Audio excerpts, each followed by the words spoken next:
Alright, so hopefully this works. This is my first time attempting to use my actual camera instead of my phone or my laptop, so see how it goes. Before I launch into the actual topic though, I'm gonna talk about something else that's kind of related but not really. And that's procrastination and apathy. And when those two things come together, a beautiful storm is formed. So sometimes I do like work on my bed because the rest of my room is practically unlivable right now, so like my only space is my bed.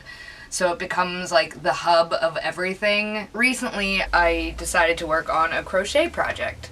So I had, I would say, like 5 skeins of yarn, skein, whatever, of yarn, like floating around my bed. I know this probably sounds really weird, but it became this nightmarish mess of horribleness, that now I'm having to, like, clean up the carnage from. So, while I talk about the actual topic, I am going to work on untangling all this yarn. So today's Thursday, and I want to talk about, like, a recovery type things. That's what I'm gonna do. And the topic I chose for today is self-care, kind of. I sort of, like, in my extensive time on social media, I noticed this sort of, like, pervasive kind of, like, illusion, that self-care is, like, really, like, unicorns and rainbows, and, like, it's everything that I see, like, about it has, like, this really, like, warm, fuzzy, like, tone to it, which is good. Like, it's good. I like that people are talking about it, and, you know, people are trying to, like, take the shame away from that, and making sure, you know, that, like, that people that don't understand, like, aren't judgmental. Like, I'm about that. But I think what it is that, like, rubs me the wrong way is that it's kind of, I feel like it can create this illusion that, like, self-care is gonna feel good. And that has not been my experience, which of course is, like, the only, you know, like, thing I can speak from, is my own experience. And for me, there are a lot of times where self-care feels terrible.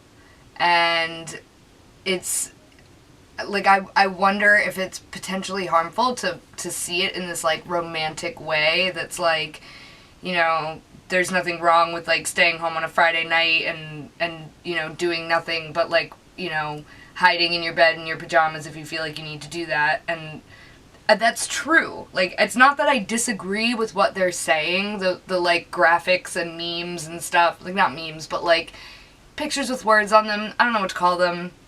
But those things, they're, like, all over Tumblr, and, like, I see them on Facebook, and they're just kind of everywhere, and, like, I don't know, when I look at them, I'm just like, yeah, but, like, that's not really, like, the warm, fuzzy tone when I see those is, like, not really how it feels, because sometimes it sucks. Like, sometimes self-care, like, doesn't feel good, and, you know, it's not because other people are judging you or something like that. It's because you're genuinely missing out on life experiences because of it, or you can't do something you want to because of that. You know, like, oh, I can't go to this event with my friends because, like, I already did some other thing and I'm too anxious to leave the house, and if I spend any more energy on something, like, I'm not going to be able to, you know, cope. And so you end up, like, you know, missing out on stuff. And that feels really crappy. This isn't always the case. It doesn't always feel bad. It's not always, like, a negative thing at all. But sometimes it is. And for myself, there's, you know, an extra layer of, I don't know, it's a fine line between self-care and sort of, like, indulging my struggles. So for myself, I'm far enough in recovery to have a good amount of self-awareness, and I'm able to monitor my internal weather and see what's going on and know what's going on and stuff like that. And so I've become discerning enough pretty much to be able to see, like, okay, so am I not going to this, you know, fun thing with my friends because I genuinely need to save my energy in order to stay, like, mentally or physically well? Or am I doing it because I don't want to have to work? Like, I don't want to have to work so hard. And sometimes, like, going out and socializing or doing something, like, it is just work. Like, it feels like work. And I think that's the thing. Like, for me, self-care becomes, like, I can't, like, I have an energy threshold that I can't dip below, because if I do, I don't have enough energy to stay, like, sane. So there's a certain amount of energy that I need in order to, like, cope with the stuff that's holding me back in a way that makes me able to relatively function through life. And when I dip below that energy resource, I stop being able to function.